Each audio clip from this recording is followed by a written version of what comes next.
Holy cow, we got Kingdom Hearts 4 trailer dropped at Nintendo Direct. What? I feel like that kind of, at least I feel like that came out of nowhere. You would have thought State of Play or Summer Games Fest would have been the two most likely options. And then I think D23 after that. But sure, Nintendo Direct, let's go. Watched the trailer now like 2 or 3 times just to kind of glean some information, formulate some thoughts on it.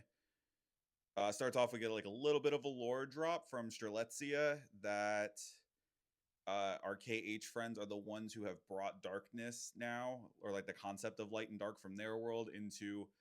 I've just been kind of referring to it as the real world.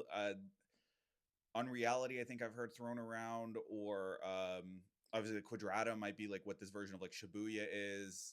We're not really sure yet. I don't think we've gotten full definitive like confirmation on that specific on the lore. I got introduced to a couple new characters. It looked like there was some like count looking dude makes his way through, so we'll see who that is. And then it looked like a Yozora sighting, looking more like Noctis. So I don't know. I mean, we'll have to see there. Then Luke Sword was in there too.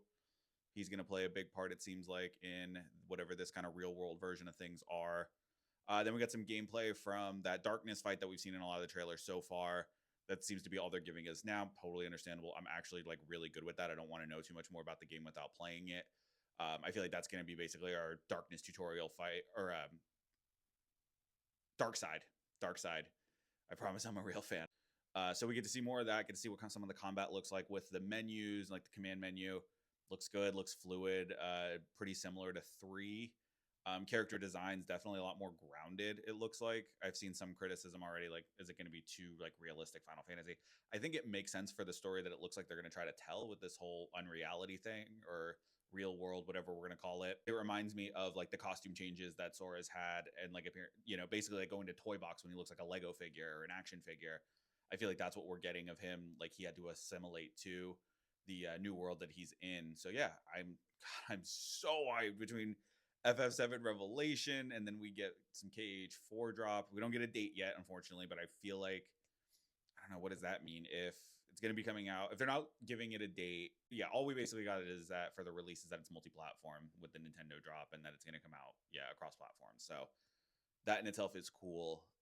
Otherwise, yeah, we don't know anything else about a release. I would assume the announcement being after FF7. I'm gonna say that's probably gonna be the release date as well. So I don't know if that's gonna mean like holiday of 27.